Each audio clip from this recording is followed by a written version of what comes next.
नमस्कार। आज अपन पढ़ने जा रहे हैं वाक्य या वाक्यांश के लिए एक शब्द। भाषा में कभी किसी बात को विस्तृत लिखना पड़ता है और कई बार विस्तृत बात को संक्षिप्त में लिखनी पड़ती है। उस संक्षिप्त में लिखने को हम संक्षिप्तीकरण कहते हैं। कई बार वाक्य या वाक्यांश में एक से अधिक शब्द होते हैं। उन शब्दों को हम एक शब्द में लिखने को इंग्लिश में वन वर्ड भी कहते हैं। आज हम देखेंगे वाक्यांश के लिए एक शब्द। मैं कुछ उदाहरण दे रहा हूं, उदाहरण के माध्यम से आप समझ जाएंगे कि किस प्रकार एक शब्द लिखे जाते हैं।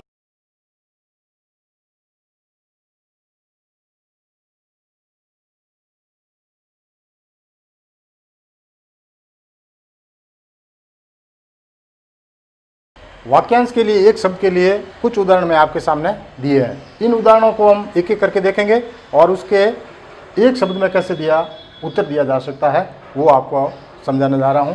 जैसे पहला दिया है अपने, गुरु के समीप रहने वाला छात्र। गुरु के समीप रहने वाला छात्र अंतेवासी। गुरु के समीप रहने वाला छात्र अंतेवासी, जिसका करना या न करना इच्छा पर निर्भर हो, उसको हम ऐच्छिक कहते हैं। उसके बाद तीसरा आएगा, जिसकी पहले कल्पना भी न की हो, अकल्पित या अकल्पनीय, तो यहाँ आएगा अकल्पित। फिर आता अगला, जिसका कोई शत्रु न हो। जिसका कोई शत्रु नहीं होता उसको हम अजात शत्रु बोलते हैं। जिसको हम अजात शत्रु बोलते हैं। विदेश से आने वाला सामान, जो विदेशों से अपने देश को सामान जब आता है तो उसको हम आयात कहते हैं। और जब देश से विदेश को जाने वाला सामान, अपने देश से जब दूसरे देश को जब सामान जाता है तो उसको हम निर्यात कहते हैं। उसको हम निर्यात कहते हैं। फिर अगला सातवां है, जिसकी गणना सबसे पहले हो। जब गिनती होती है तो उसकी गणना सबसे पहले होती है तो उसको हम अग्रगण्य बोलते हैं। उसके बाद देखते हैं, जिसे देखा न जा सके। जिसको हम देख नहीं सकते हैं उसको हम अदृश्य बोलते हैं। जिसको हम अदृश्य बोलते हैं। उसके आगे देखेंगे, जिसका पार न हो। कोई इतनी बड़ी चीज हो जिसका पता ही नहीं चल पा रहा हो कि इसका अंतिम छोर कहाँ हो, तो उसको हम क्या बोलेंगे, अपार। उसके बाद है, जिसका अंत न हो, वो हो जाएगा अनंत। जो समाप्ति नहीं होती है कोई चीज, उसको हम अनंत बोलते हैं। इस प्रकार आपने 10 देखे, आगे मैं और दिखा रहा हूँ।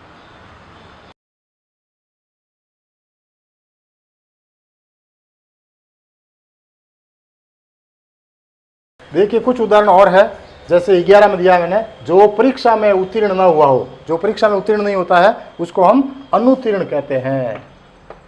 अनुत्तीर्ण, क्या ये फेल हो गया, अनुत्तीर्ण। उसके बाद आता है, जिसके आगमन की निश्चित तिथि न हो, जो अतिथि कहलाता है। हमारे मेहमान आता है तो हमें, इसीलिए उसको हम अतिथि कहते हैं। उसके बाद आएगा, जो बुढ़ा न हो। कभी बुढ़ा होता ही नहीं है, उसको हम अजर कहते हैं। उसके बाद देखेंगे, जो कभी न मरे, वो हो जाएगा अमर। इसकी आत्मा अमर हो गई, जो कभी मरता ही नहीं, उसको हम अमर कहते हैं। ये अमर हो गया। जिसका जन्म न हो, अजन्मा। बिना सोचे ही विश्वास करने वाला, जो बिना सोचे ही किसी के ऊपर विश्वास कर लेता है, उसको हम कहते हैं अंधविश्वासी। उसके बाद आता है अपना 17, जो पूर्वजों से प्राप्त हो। हमारे पूर्वज माता पिताओं से कोई चीज़ हमें प्राप्त होती है उसको हम पैतृक कहते हैं। जैसे हमें मकान पैतृक में मिलता है, खेत पैतृक में मिलते हैं, पैतृक कहलाता है। उसके बाद आगे देखते हैं अपन, कठिनाई से मिलने वाली। कोई भी चीज़ हमें बहुत कठिनाई से मिलती है, दुर्लभ कहलाती है। ये हो जाएगी दुर्लभ। उसके बाद देखेंगे, दूर की सोचने वाला, दूरदर्शी, जो आगे की सोचता है, हमेशा आगे की सोचने वाले को हम क्या कहते हैं, दूरदर्शी। उसके बाद, जिसका आचरण बुरा हो, दुराचारी।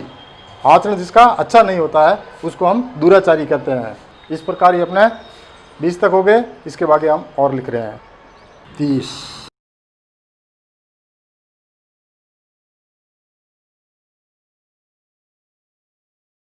अब देखेंगे अपन आगे 21 से। 21 से देखेंगे, जिस भूमि में उपज न हो। जिस भूमि में उपज नहीं होती है उसको हम बंजर भूमि कहते हैं, जिसमें खेती वगैरह नहीं होती है। उसके बाद देखेंगे, वह जो थोड़ी देर में ही नष्ट हो जाने वाला हो। जो थोड़ी देर में चीज़ कोई अगर नष्ट हो जाती है उसको हम क्षणभंगुर कहते हैं। क्षणभंगुर।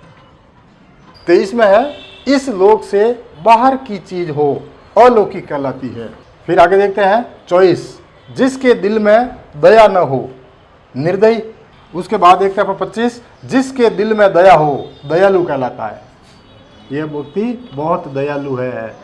उसके बाद देखेंगे अपन, जो अपने देश का हो वो हमेशा स्वदेशी कहलाता है। अभी देश में मुहिम छिड़ी है स्वदेशी अपनाओ, तो ये स्वदेशी यानी अपने देश में निर्मित होने वाली वस्तुओं को हम स्वदेशी वस्तुएं भी कहते हैं। उसके आगे लेंगे हम प्रशंसा करने योग्य, प्रशंसनीय, जिसकी हम प्रशंसा करने योग्य नहीं, कोई अच्छे व्यक्ति होता है, अच्छे कार्य करने वाले की हम प्रशंसा करते हैं, तो इसकी हो गया प्रशंसनीय। उसके बाद आएगा अपना स्वार्थ यानी मतलब साधने वाला, अपना स्वार्थ यानी मतलब साधने वाले व्यक्ति को हम स्वार्थी कहते हैं। फिर आगे देखो 30वां, जिसे अक्षर का ज्ञान नहीं हो, बिल्कुल कोई प्रकार के अक्षर का ज्ञान नहीं होता है, वो उसको हम निरक्षर कहते हैं, निरक्षर, अनपढ़। उसके बाद आगे देखेंगे अपन, जिसकी आत्मा महान हो उसको हम महात्मा कहते हैं, महात्मा। गांधी जी को इस नाम की उपाधि दी गई थी, महात्मा। इसके बाद हम आगे और लेते हैं।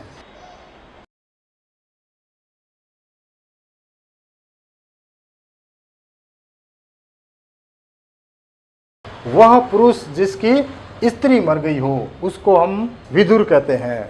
यदि किसी स्त्री का पुरुष मर जाता है तो वह औरत विधवा कहलाती है। ठीक, आगे देखते हैं अपन, स्त्री पुरुष का जोड़ा दंपति कहलाता है। स्त्री पुरुष के जोड़े को दंपति कहते हैं। उसके बाद आगे 33 देखेंगे, जिसमें शक्ति कम हो, दुर्बल यानी कमजोर व्यक्ति है। उसके बाद आगे देखते हैं, केवल साग सब्जी खाने वाला, साग सब्जी खाने वाला हमेशा शाकाहारी कहलाता है। और जो व्यक्ति मांस खाने वाला है उसको हम मांसाहारी कहते हैं। मांस खाएगा वो मांसाहारी कहलाएगा, साग सब्जी खाएगा वह शाकाहारी कहलाएगा। उसके बाद आगे देखते हैं अपन, जो उपकार मानने वाला हो कृतज्ञ कहलाता है। उसके बाद आगे देखते हैं अपन 37, जो किए हुए उपकार को न माने, व्यक्ति किसी का उपकार करता है, किसी के मुसीबत में काम आता है तो वह क्या कहलाता है, उपकार कहलाता है। और उस उपकार को यदि आदमी नहीं मानता है तो कृतज्ञ कहलाता है। उसके बाद देखते हैं अपन 38 में, जो किसी का पक्ष न ले यानी निष्पक्ष। कई ऐसे होते हैं जो किसी का पक्ष नहीं लेते हैं, निष्पक्ष निर्णय करते हैं। 40, केवल फल खाने वाला, फल खाने वाला व्यक्ति सदैव क्या कहता है, फलहारी। उसके बाद देखते हैं, जिसकी आयु लंबी हो, जिसकी लंबी आयु होती है उसको हम दीर्घायु कहते हैं, कि इसकी बहुत आयु दीर्घायु हो। इस प्रकार अपने 40 तक देखे।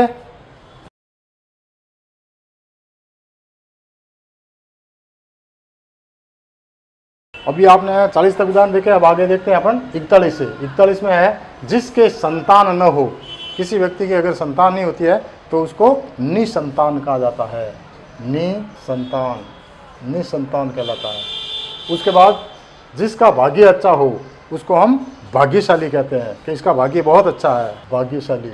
इसके बाद आगे देखते हैं, महीने में एक बार, कोई भी एक चीज़ जो महीने में एक बार होती है उसको हम क्या बोलते हैं, महीने में एक बार होने वाली को हम मासिक कहते हैं, और सप्ताह में एक बार होने वाली साप्ताहिक कहलाती है।